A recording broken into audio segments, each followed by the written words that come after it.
नमस्कार दोस्तों, फिर से आपका स्वागत है एक और नए वीडियो में। दोस्तों आज हम लोग रीजनिंग के 10 इम्पोर्टेंट क्वेश्चन को देखने वाले हैं जो कि आपको आने वाले सभी परीक्षाओं के लिए महत्वपूर्ण है। दोस्तों अगर आप इसमें से SSC, railway, bank, teacher, CPO, CGL, MTS, railway group D, NTPC, army, GDC, HSL, CRPF, दोस्तों आप किसी भी गवर्नमेंट एग्ज़ाम की तैयारी कर रहे हो तो ये वीडियो आपके लिए ज़्यादा महत्वपूर्ण है, तो वीडियो को आप अंत तक ज़रूर बने रहिएगा। चलिए एक नंबर क्वेश्चन की ओर चलते हैं। ये रहा हमारा एक नंबर क्वेश्चन। एक नंबर क्वेश्चन हमारा नीचे दिए गए प्रश्न में प्रश्न चिन्ह के स्थान पर आने वाली संख्या को चुनिए। दोस्तों जिस प्रकार से ये सभी संख्या से ये एक लिख रहा है, ये सभी संख्या से ये एक लिख रहा है, उसी प्रकार से ये सभी संख्या मिलकर कौन सी संख्या बनेगी जो इस क्वेश्चन मार्क पे भरे जाएंगे, ये हमसे पूछ रहा है। एकदम सिंपल तरीके से सोचेंगे दोस्तों, ये चारों संख्या से हम लोग एक कैसे ला सकते हैं। ये चारों संख्या को क्या करें, आपस में जोड़ेंगे, घटाएंगे, गुना करेंगे, भाग करेंगे, क्या करेंगे कि हमारा एक आ जाए। देखिए क्वेश्चन को सॉल्व करने की कोशिश करेंगे। अगर इन दोनों संख्या को आपस में हम लोग जोड़ ले यानी 8 + 2 कर दे तो हमारा 10 बन जाएगा। फिर इन दोनों संख्या को आपस में जोड़ ले यानी 6 + 3 कर दे तो हमारा 9 बन जाएगा। देखिए और यही फिर आपस में दोनों को घटा दे यानी 10 - 9 कर दे तो हमारा 1 बन जाएगा, जो कि यहाँ पर लिखा हुआ है। वही सेम इसमें करेंगे, इन दोनों संख्या को आपस में पहले जोड़ लेंगे तो 9 + 4 करेंगे तो हमारे 13 हो जाएंगे। फिर इन दोनों संख्या को आपस में जोड़ लेंगे तो 8 + 4 करेंगे तो हमारे 12 हो जाएंगे। और इसमें क्या किए थे कि दोनों संख्या को आपस में घटा दिए थे, तो वही इसमें भी करेंगे। 13 - 12 करेंगे तो हमारा 1 आ जाएगा, जो कि यहाँ पर लिखा हुआ है। वही सेम इसमें करेंगे, पहले इन दोनों संख्या को आपस में जोड़ लेंगे तो 6 + 12 हमारा 18 हो जाएगा। फिर दोस्तों इन दोनों संख्या को आपस में जोड़ लेंगे तो 9 + 2 करेंगे तो हमारा 11 हो जाएगा। और सभी में क्या किए थे कि आपस में घटा दिए थे, तो इसमें भी ये 18 - 11 कर देंगे तो हमारा 7 आ जाएगा। देखिए 7 कौन सा ऑप्शन में है, ऑप्शन नंबर ए में है, जो कि हमारा सही उत्तर हो जाएगा। इस क्वेश्चन मार्क पे हमारे 7 भरे जाएंगे। चलिए अगले क्वेश्चन की ओर चलेंगे, क्वेश्चन नंबर 2 की ओर। क्वेश्चन नंबर 2 है दोस्तों हमारा, दिए गए प्रश्न में विलुप्त अंक के जगह पर आने वाली संख्या को चुनिए। श्रृंखला सीरीज से रिलेटेड क्वेश्चन है दोस्तों। एक श्रृंखला सीरीज चल रहा है और यहाँ पर क्वेश्चन मार्क है। इन्हीं क्वेश्चन मार्क पे कौन सी संख्या भरी जाएगी वो आपसे पूछ रहा है। जब भी आपको इस प्रकार का क्वेश्चन है तो सबसे पहले हम लोग श्रृंखला सीरीज को देखेंगे कि हमारा सीरीज कैसे चल रहा है। देखिए 2 से 4 हुआ है, +2 का अंतर है। फिर हमारा 4 से 3 हुआ है, -1 का अंतर है। फिर 3 से हमारा 9 हुआ है, +6 का अंतर है। फिर 9 से हमारा 4 हुआ है, -5 का अंतर है। फिर 4 से हमारा 16 हुआ है, +12 का अंतर है। फिर 16 से हमारा 5 हुआ है, -11 का अंतर है। अंतर को देखेंगे दोस्तों, +2 का है, -1 का है, +6 का है, -5 का है, +12 का है, फिर -11 का है। अंतर देखने से हमें इस क्वेश्चन को सॉल्व करने का कोई भी तरीका नहीं मिल रहा है, तो कोई दूसरा तरीके से सोचेंगे इस क्वेश्चन को सॉल्व करने को। देखिए दोस्तों 2 है, फिर 4 है। अगर हम लोग 2 का स्क्वायर कर दे तो हमारा 4 आ जाएगा, जो कि यहाँ पर लिखा हुआ है। वही सेम फिर 3 है तो 9 है। फिर 3 का स्क्वायर कर देंगे तो हमारा 9 आ जाएगा, जो कि यहाँ पर लिखा हुआ है दोस्तों। यानी कि पहला का स्क्वायर दूसरा आ रहा है, फिर 3 का स्क्वायर है तो यहाँ पर 9 है, फिर 4 का स्क्वायर है तो फिर 16 है, तो फिर 5 का स्क्वायर हम लोग करेंगे तो 5 का स्क्वायर हमारा कितना हो जाएगा, 25 हो जाएगा, जो कि इस क्वेश्चन मार्क पे भरे जाएंगे। देखिए 25 कौन सा ऑप्शन में है, ऑप्शन नंबर सी में है, जो कि हमारा सही उत्तर हो जाएगा। इस क्वेश्चन मार्क पे हमारे 25 भरे जाएंगे। चलिए अगले क्वेश्चन की ओर चलेंगे, क्वेश्चन नंबर 3 की ओर। क्वेश्चन नंबर 3 है दोस्तों हमारा, निम्नलिखित प्रश्नों में दिए गए विकल्पों में से विषम अक्षरों को चुनिए।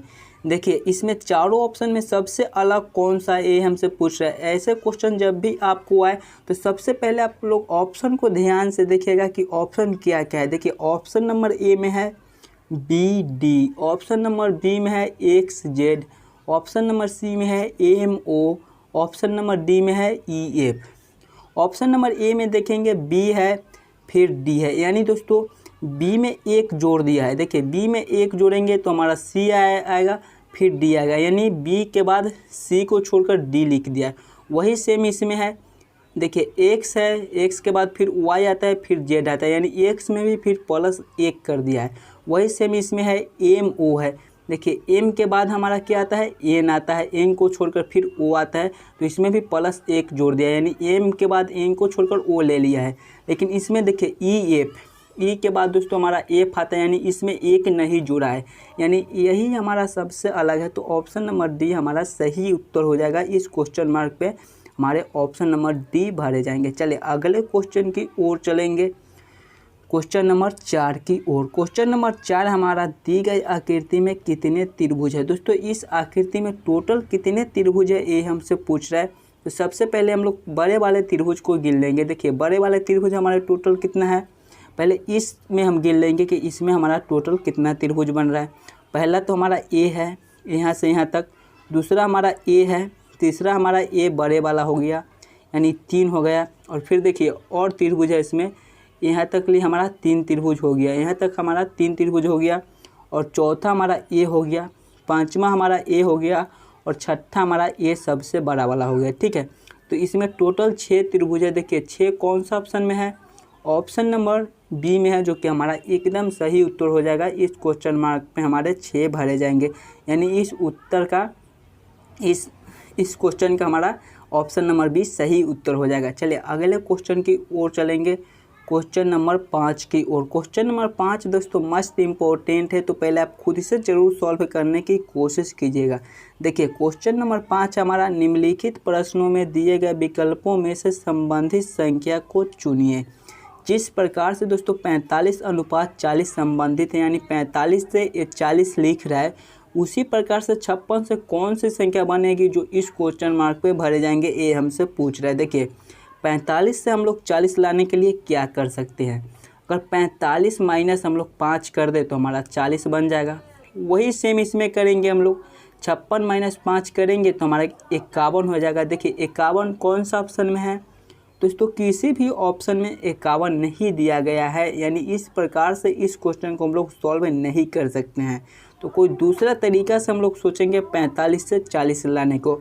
अगर दोस्तों देखिए 45 कौन सा अक्षर से मिलकर बनता है, हमारा 4 और 5 से मिलकर बनता है। अगर इन्हीं दोनों को आपस में गुना कर ले, यानी देखिए 45 हमारा 4 और 5 से मिलकर बनता है, और 4 और 5 को हम लोग आपस में गुना कर लें, यानी 4 गुना 5 कर दे तो हमारा 20 हो जाएगा, और 20 में फिर 2 से गुना कर दे तो हमारा 40 बन जाएगा। वही सेम इसमें करेंगे। 56 हमारे कौन से शब्द से मिलकर बनते हैं, 5 और 6 से हमारा 56 बनता है। इसमें क्या किए थे कि दोनों को आपस में गुना कर दिए थे, तो वही सेम इसमें करेंगे, 5 गुना 6 कर देंगे तो हमारा 30 हो जाएगा। और फिर इसमें क्या किए थे कि फिर 2 से गुना कर दिए, तो इसमें भी 30 गुना 2 कर देंगे तो हमारा 60 हो जाएगा। देखिए 60 कौन सा ऑप्शन में है, ऑप्शन नंबर बी में है, जो कि हमारा एकदम सही उत्तर हो जाएगा। इस क्वेश्चन मार्क पे हमारे 60 भरे जाएंगे। चले अगले क्वेश्चन की ओर चलेंगे, क्वेश्चन नंबर 6 की ओर। आशा करता हूं दोस्तों आप सभी क्वेश्चन के बढ़िया से समझ रहे होंगे, या फिर आप खुद से सॉल्व कर लिए होंगे। देखिए क्वेश्चन नंबर से हमारा नीचे दिए गए प्रश्न में विषम संख्या को चुनिए। दोस्तों ऑप्शन नंबर ए में, ऐसे क्वेश्चन में सबसे पहले आपको ऑप्शन देखना होता है, और विषम संख्या का मतलब होता है कि ये चारों ऑप्शन में अलग कौन सा है, सबसे अलग कौन है। देखिए ऑप्शन नंबर ए में है हमारा 11, ऑप्शन नंबर बी में है हमारा 29, ऑप्शन नंबर सी में है हमारा 27, और ऑप्शन नंबर डी में है हमारा 17। तो हम लोग पहले ध्यान से ऑप्शन नंबर ए में देखेंगे 11 है, ऑप्शन नंबर बी में 29, ऑप्शन नंबर सी में 27, ऑप्शन नंबर डी में 17। आप लोग थोड़ा अपना भी दिमाग लगाइएगा। देखिए 11 क्या है, अपरिमेय संख्या है, 29 क्या है, अपरिमेय संख्या है, 27 क्या है दोस्तों, हमारा परिमेय संख्या है। ये एक के अलावा अन्य संख्या से भी करता है, एक के अलावा दूसरा संख्या से भी करता है, ये परिमेय संख्या होता है। और अपरिमेय वो होता है जो सिर्फ अपना से और एक से कटे। तो ये अपरिमेय है 11, 29 अपरिमेय है, और 27 दोस्तों 11 हमारा अपरिमेय है, 29 हमारा अपरिमेय है, और 27 हमारा परिमेय संख्या है, फिर 17 हमारा अपरिमेय संख्या है। देखिए तो इसका ऑप्शन नंबर सी हमारा सही उत्तर हो जाएगा, ये हमारा सबसे अलग है। चलिए अगले क्वेश्चन की ओर चलेंगे, क्वेश्चन नंबर 7 की ओर। क्वेश्चन नंबर 7 है दोस्तों हमारा, निम्नलिखित प्रश्न में दिए गए विकल्पों में से संबंधित अक्षरों को चुनिए। जिस प्रकार से दोस्तों BE अनुपात DC संबंधित है, यानी BE से जिस प्रकार से ये DC लिख रहा है उसी प्रकार से MF से कौन सा अक्षर बनेगा, ये हमसे पूछ रहा है। तो सबसे पहले हम लोग BE से DC कैसे ला सकते हैं, ये कैसे लिख रहा है ये सोचेंगे। देखिए B के बाद हमारा क्या आता है, अगर B में हम लोग 2 जोड़ दें, अगर B प्लस 2 कर दे तो हमारा D बन जाएगा। देखिए B के बाद हमारा C आता है, फिर D आता है, यानी इसमें +2 कर दिया है। देखिए +2 कर दिया, फिर E को हम लोग देखेंगे, E में -2 कर दिया है। E में अगर हम लोग -2 कर देंगे तो हमारा C बन जाएगा। ठीक है, इसमें -2 किया है और पहले वाले में +2 किया है। वही सेम हम लोग इसमें करेंगे। M में +2 करेंगे तो हमारा कितना हो जाएगा, M में +2 करेंगे तो हमारा O हो जाएगा। देखिए M के बाद हमारा N आता है, फिर O आता है, यानी जब 2 जोड़ेंगे तो हमारा O आ जाएगा। और फिर देखिए फिर क्या है, हमारा F है। इसमें क्या किया था, दूसरे वाले में -2 किया था, तो इसमें भी हम लोग F में भी -2 करेंगे। जब F में -2 करेंगे तो हमारा क्या हो जाएगा, D हो जाएगा, यानी कि हमारा OD सही उत्तर हो जाएगा। देखिए OD कौन सा ऑप्शन में है, ऑप्शन नंबर A में है, जो कि हमारा एकदम सही उत्तर हो जाएगा। इस क्वेश्चन मार्क पे हमारे OD भरे जाएंगे। चलिए अगले क्वेश्चन की ओर चलेंगे, क्वेश्चन नंबर 8 की ओर। क्वेश्चन नंबर 8 है दोस्तों हमारा, निम्नलिखित प्रश्न में दिए गए विकल्पों में से संबंधित शब्द को चुनिए। देखिए जिस प्रकार से लंबा अनुपात चौड़ा संबंधित है, लंबाई से चौड़ाई जिस प्रकार से संबंधित है उसी प्रकार से ऊंचाई से कौन सा शब्द संबंधित होगा, वो हमसे पूछ रहे हैं। देखिए ऐसे में भी ऑप्शन को पहले हम लोग देखेंगे कि ऑप्शन किस प्रकार का है। देखिए ऑप्शन नंबर A में है आसमान, ऑप्शन नंबर B में है पर्वत, ऑप्शन नंबर C में है गहराई, ऑप्शन नंबर D में है नीचा। तो आप लोग ध्यान से देखिएगा कि लंबा है तो चौड़ा है, तो ऊंचा है तो हमारा क्या हो जाएगा, नीचा हो जाएगा। देखिए नीचा कौन सा ऑप्शन में है, नीचा कौन सा ऑप्शन में है, ऑप्शन नंबर D में है, जो कि हमारा सही उत्तर हो जाएगा। इस क्वेश्चन मार्क पे हमारा नीचा भरा जाएगा। देखिए लंबा है तो चौड़ा है, तो ऊंचा है तो नीचा होगा। चलिए अगले क्वेश्चन की ओर चलेंगे, क्वेश्चन नंबर 9। क्वेश्चन नंबर 9 दोस्तों मस्त इंपॉर्टेंट क्वेश्चन है। ऐसे क्वेश्चन तो हर एक एग्जाम में पूछे ही जाते हैं, तो पहले आप खुद से ज़रूर सॉल्व कीजिएगा और हमें कमेंट करके बतलाइएगा कि आप 10 क्वेश्चन में से कितने क्वेश्चन को खुद से सॉल्व किए हो। देखिए क्वेश्चन नंबर 9 है हमारा, दिए गए प्रश्न में विलुप्त संख्या को ज्ञात कीजिए। यहाँ पर क्वेश्चन मार्क है, इन्हीं क्वेश्चन मार्क पे कौन सी संख्या भरी जाएगी ये हमसे पूछ रहा है। तो ऐसे क्वेश्चन में हम लोग 2 तरीके से सॉल्व करने को सोच सकते हैं। पहले तो इस लाइन से देख सकते हैं कि हमारा 6 और 12 से ये 24 कैसे लिख रहा है। अगर इस लाइन से हमारा क्वेश्चन सॉल्व नहीं हो रहा है तो हम लोग इस लाइन से भी सोच सकते हैं कि हमारा 6 और 3 से ये 4 कैसे लिख रहा है। तो चलिए सिंपल तरीके से पहले इस क्वेश्चन को सॉल्व करने को देखेंगे। अगर इस लाइन से देखेंगे हम लोग तो 6 और 12 से हम लोग 24 कैसे ला सकते हैं ये सोचेंगे। अगर दोनों संख्या को आपस में जोड़ दे, 6 + 12 कर दे तो हमारा 18 हो जाएगा, और 18 में फिर 6 ऊपर से ऐड कर दे तो हमारा 24 बन जाएगा। वही सेम इसमें करके देखेंगे दोस्तों। अगर दोनों संख्या को आपस में पहले जोड़ ले, यानी 3 + 8 कर दे तो हमारा 11 हो जाएगा, और 11 में फिर 6 ऐड करेंगे तो बहुत हो जाएगा, 18 हो जाएगा। देखिए लेकिन यहाँ पर 1 ही लिखा हुआ है, यानी इस प्रकार से इस क्वेश्चन को हम लोग सॉल्व नहीं कर सकते हैं, तो कोई और दूसरा तरीका से सोचेंगे। देखिए 6 है, अगर पहले वाली संख्या को हम लोग स्क्वायर कर दे, 6 का स्क्वायर कर दे तो हमारा कितना हो जाएगा, 36 हो जाएगा। और फिर दूसरी वाली संख्या को इसमें से घटा दे तो दूसरी वाली संख्या क्या है हमारा, देखिए पहले 6 का स्क्वायर करेंगे, फिर माइनस दूसरी वाली संख्या करेंगे, तो दूसरी वाला संख्या हमारा 12 है, तो 36 - 12 करेंगे तो हमारा 24 आ जाएगा, जो कि यहाँ पर लिखा हुआ है। वही सेम इसमें करेंगे, पहली वाली संख्या को स्क्वायर करेंगे तो 3 का स्क्वायर हमारा 9 हो जाएगा, और फिर 9 - 8 करेंगे तो हमारा कितना हो जाएगा, 1 हो जाएगा, जो कि यहाँ पर लिखा हुआ है। वही सेम इसमें करेंगे, पहली वाली संख्या हमारा 4 है तो 4 का स्क्वायर कर देंगे, तो 4 का स्क्वायर हमारा कितना हो जाएगा, 16 हो जाएगा।